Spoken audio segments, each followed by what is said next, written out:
यह एक ठंडी चांदनी रात थी। मैं अस्पताल से घर लौट रहा था।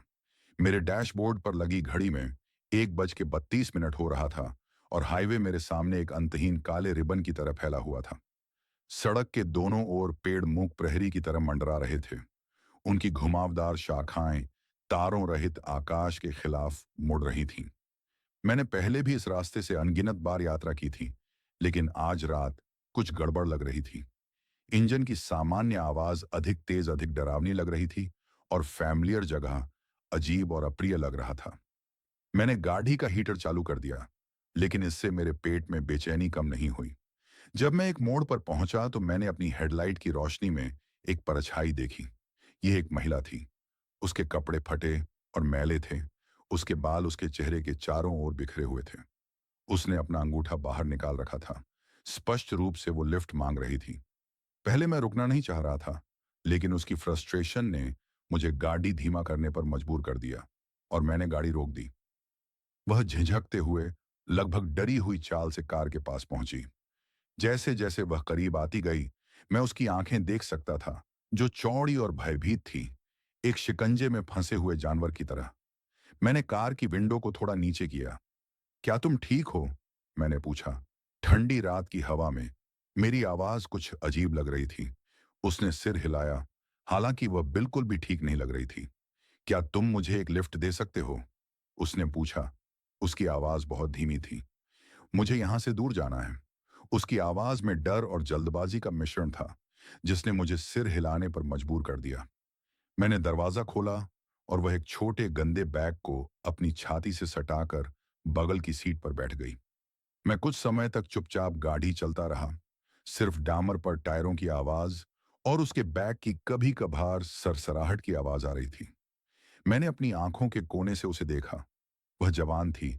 शायद उसकी उम्र 20 के आसपास थी, लेकिन उसका चेहरा उदास और पीला था और उसकी आंखें हर कुछ पल में रियर व्यू मिरर पर घबराहट से घूम रही थीं। तुम कहां जा रही हो? मैंने तनाव को कम करने की कोशिश करते हुए पूछा। बस यहां से दूर, उसने कहा। उसकी आवाज कांप रही थी। फिर थोड़ा रुकते हुए उसने कहा, जहां तक तुम मुझे ले जा सकते हो। मैंने सिर हिलाया और आगे नहीं पूछा। मेरे पेट में बेचैनी चिंता की एक पूरी गांठ में बदल गई थी। ऐसा लग रहा था कि आगे की सड़क कभी खत्म ही नहीं होगी और कार के बाहर का अंधेरा लगभग दमनकारी लग रहा था। मुझे ऐसा लग रहा था कि मैं बहुत देर से गाड़ी चला रहा हूं, पर घड़ी में सिर्फ कुछ मिनट ही बीते थे। महिला की नजरें रियर व्यू मिरर को स्कैन करना बंद ही नहीं कर रही थी और मुझे भी ऐसा लग रहा था कि कोई तो हमें देख रहा है। हर परछाई हिलती हुई लग रही थी। पत्तियों की हर सरसराहट पैरों की आवाज की तरह लग रही थी। अचानक वो हाँफने लगी। उसका हाथ मेरी बांह पर था। क्या तुमने देखा? मैंने रियर व्यू मिरर में देखा, लेकिन कुछ भी असामान्य नहीं देखा। क्या देखा? मैंने पूछा। वहां कोई था? उसने कहा। उसकी आवाज फुसफुसाहट से थोड़ी ही ऊपर थी। वह मेरा पीछा कर रहा है। मैंने स्टीयरिंग व्हील पर अपनी पकड़ मजबूत कर ली। मेरा दिल मेरी छाती में धड़क रहा था। मैंने पूछा, कौन तुम्हारा पीछा कर रहा है? उसने जवाब नहीं दिया, बस अपनी सीट पर बैठ गई। उसकी आंखें चौड़ी और भयभीत थीं। मैंने एक्सीलेटर दबाया। आगे की सड़क घुमावदार होने लगी। दोनों तरफ पेड़ सुरंग की तरह बंद हो रहे थे। हेडलाइट्स मुश्किल से घने अंधेरे में प्रवेश कर रही थीं और मुझे सड़क पर देखने के लिए जोर लगाना पड़ रहा था। कार में हवा घनी और भारी लग रही थी और मेरे हाथ पसीने से भीगे हुए थे। फिर बिना किसी चेतावनी के इंजन बंद हो गया। कार रुक गई। हेडलाइट्स टिमटिमाने लगीं और फिर हम अंधेरे में डूब गए। मेरी सांसें ऊपर नीचे हो रही थीं। मैंने मदद बुलाने के लिए अपने फोन को निकला, लेकिन उसमें सिग्नल ही नहीं था। मेरे बगल में बैठी महिला रोने लगी। एक नरम निराशाजनक आवाज जिसने मेरी रीढ़ में सिहरन पैदा कर दी। वह यहाँ है, उसने धीरे से कहा। वह हमें पकड़ने जा रहा है। मैंने उसे आश्वस्त करने के लिए अपना मुंह खोला, लेकिन शब्द मेरे गले में अटक गए। कार के बाहर का अंधेरा हमें दबाता हुआ लग रहा था और सन्नाटा बहरा कर देने वाला था। मैं वहां कुछ महसूस कर सकता था। कुछ हमें देख रहा था, इंतजार कर रहा था। तभी मैंने सुना, खिड़की पर एक हल्की सी टैपिंग। मैं जम गया। मेरा दिल मेरी छाती में धड़क रहा था। महिला कराह उठी। अपनी सीट पर एक गेंद की तरह सिकुड़ गई। टैपिंग तेज होती गई और अधिक डरावनी। मैंने खुद को देखने के लिए मजबूर किया। मेरी आंखें धीरे धीरे अंधेरे में ढल रही थीं। पहले तो मुझे कुछ नहीं दिखा, लेकिन फिर एक चेहरा छाया से उभरा जो कांच से दबा हुआ था। ये पीला और दुबला था, जिसकी आंखें ब्लैक होल की तरह थीं, खाली और बेजान। मैं डर से पीछे हट गया, लेकिन चेहरा नहीं हिला। ये बस घूरता रहा, बिना पलक झपकाए। इसका मुंह एक विचित्र मुस्कान में मुड़ गया। मैं दरवाजे के हैंडल को टटोलता रहा, बाहर निकलने के लिए बेताब, लेकिन दरवाजा नहीं खुला। मेरे बगल में बैठी महिला अब बेकाबू होकर रो रही थी। उसके हाथ उसके चेहरे को ढक रहे थे। खिड़की के बाहर का चेहरा बोलने लगा। उसकी आवाज एक धीमी, कर्कश फुसफुसाहट थी, जो मेरे सिर के अंदर गूंज रही थी। तुम भाग नहीं सकते, उसने कहा।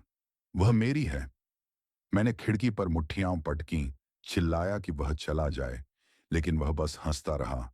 एक भयानक खोखली आवाज जिसने मेरी त्वचा में सिहरन पैदा कर दी।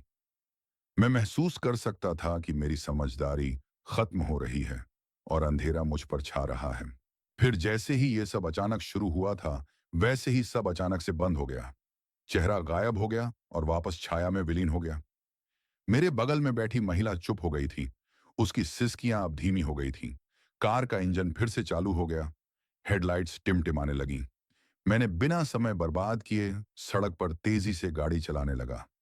महिला लगातार कुछ बोल रही थी और उसकी आवाज तेज होती जा रही थी।